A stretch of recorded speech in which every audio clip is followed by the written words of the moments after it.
Week 5 of the 89th General Assembly has come to a close. We could be near the halfway point of this year's legislative session. What do lawmakers have to show for their more than a month worth of work? House Speaker Davy Carter joins me to talk politics. Welcome to the program. Thanks, Roby. Glad to be here. So we've debated guns. We've debated abortions. You've had a super project kind of surprise you in this legislative session. This was all how you had it shaped up according to plan, right? How's this session going? Well, I wouldn't say that, but I'm very pleased with the membership and particularly the decorum and the way that we've gone from day one to now, and I think we've addressed some complicated issues, some emotional issues, some of those that you've mentioned, and we've gotten through that. And so I'm pleased. I'm ready to start focusing in more on the super project and trying to tackle the Medicaid question, and then I'm of course the budget and trying to figure out some ways to cut taxes and put some more money back to the taxpayers' pockets. Well, let's talk about the super project. I guess where you are at that phase in the process right now is you're pretty close to asking for a request for proposal for you guys to do your independent analysis. Kind of bring me up to speed on where you're at this point. Sure. As you know, we have 20 days from which the time that Grant Tennill's office delivers us the Amendment 82 package. We are down to the wire on that. That we thought we may get it today. It looks like maybe the first part of next week. But once that happens, we're going to send that out for a bid, and we will get an independent third-party company to perform a review and analysis of the Amendment 82 economic report that Grant has done.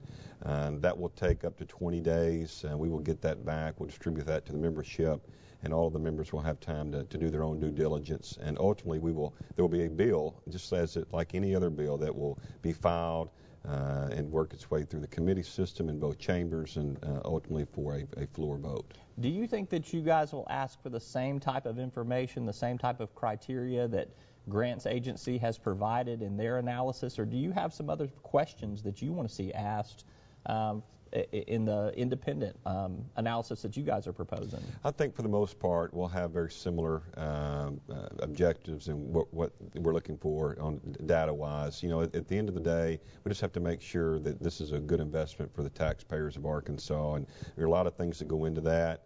But I'm confident that Grant and his office has done a good job. They've been working on this for a long time. DF&A, they've done a lot of due diligence on it. The governor's very supportive. So when we get it back, I suspect that we'll have you have enough data to make a good decision that's good for the taxpayers. I'm pretty optimistic about it at this point. Tell me, what do you think the mood of the General Assembly is right now? I've described it to some as kind of optimistic but cautious. They want to do this due diligence on it. But kind of philosophically, if you guys do not buy into this super project, it could kill a deal for potential future economic projects to come. Is that pressure out there on you guys? I think from a practical standpoint that there needs to be some glaring red flags for us to not do it, because I think you're exactly right. The voters, the people in the state of Arkansas have approved this method of financing projects from the state with Amendment 82, then subsequently with another vote under Amendment 90. And I don't remember the exact percentages there, but I think it passed over 60% of the vote. So I think most of us feel at the General Assembly that we're doing what the people wanted us to do, or they would never pass that amendment.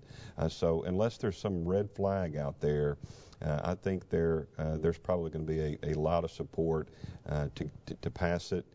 There's a lot of excitement about having some job growth and something new going on in the Delta and Northeast Arkansas. So I sense a lot of support for it, and I suspect unless there's some glaring issues out there we don't know about, that it'll work its way through the system. Now, Nucor has put up some, raised some concerns about the project. They obviously would be in somewhat competition, maybe a lot of competition with this new steel mill project up there. What are some of the concerns that they've raised, and are those concerns for you? Well, first of all, Nucor is a great corporate citizen of the state, and I know I and others very much appreciate all that they do currently and all that they've done in the past going forward. I've visited with some of the members of Nucor, or some of the representatives, and I told them their concerns won't go unnoticed, and their concerns are obvious, with competition and jobs and the limited job supply and a lot of other things. But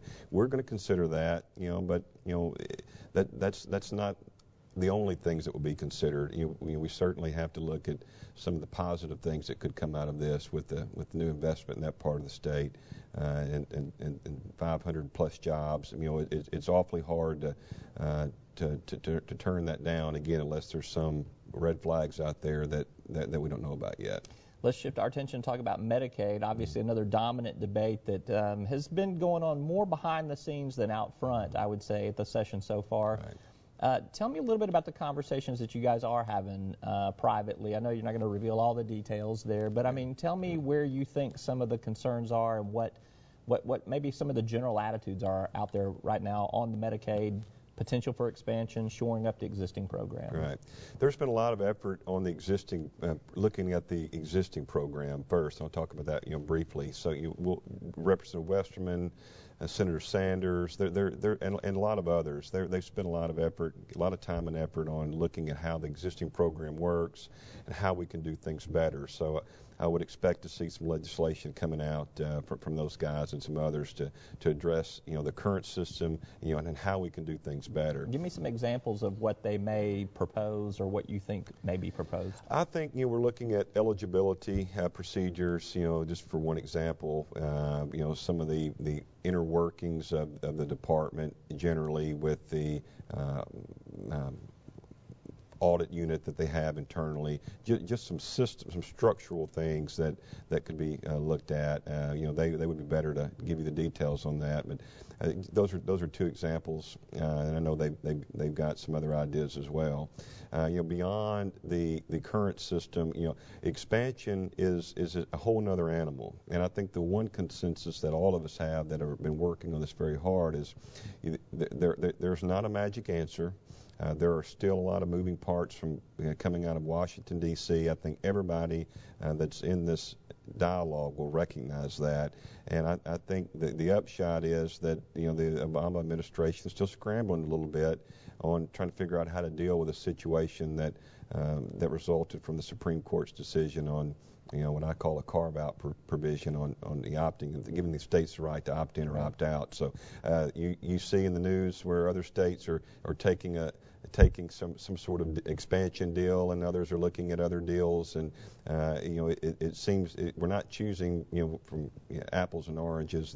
There's some gray there. We're trying to determine exactly what's good for Arkansas and just what's available. What are our options, and how do we take that and tailor something that's good for the state? I argue that you guys can walk and chew gum at the same time. You can fix the existing Medicaid program and still look at some of the areas of potential expansion. You agree with that? I absolutely agree. And from what I know now, you go through this whole dialogue we had on the Affordable Health Care Act, and if you look at it, if I look at it from a big picture standpoint, I mean, it's awfully hard to see how this works long term for the country. I mean, I'm absolutely convinced that the federal government cannot afford to do this in the long run. But when you look at it from a state perspective and you look at the information that we have currently, it does seem to make some economic sense. Again, I'm talking about only Arkansas for the first handful of years. But beyond that, it certainly becomes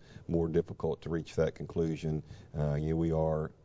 If we go all in, we're obligating the state long term for a significant amount of money, and we're dealing inherently with pro formas and projections and big numbers, and that's what has me and some other members concerned. It's years years 5, 6, 7, 8 and beyond, where it starts to get concerning. We've seen some Republican governors and some Republican-controlled legislatures in other states actually take this expansion concept and basically say, we'll put a poison pill in there, and when the federal money runs out, the deal's off. You think that is something that you guys are exploring? I think that's a good idea. I don't know that solves all the problem. Even under the current even under the current pay rates, without the feds changing anything, we're still debating the numbers that we have. It's still going to cost a significant amount of Arkansas taxpayer dollars that are out of our own treasury,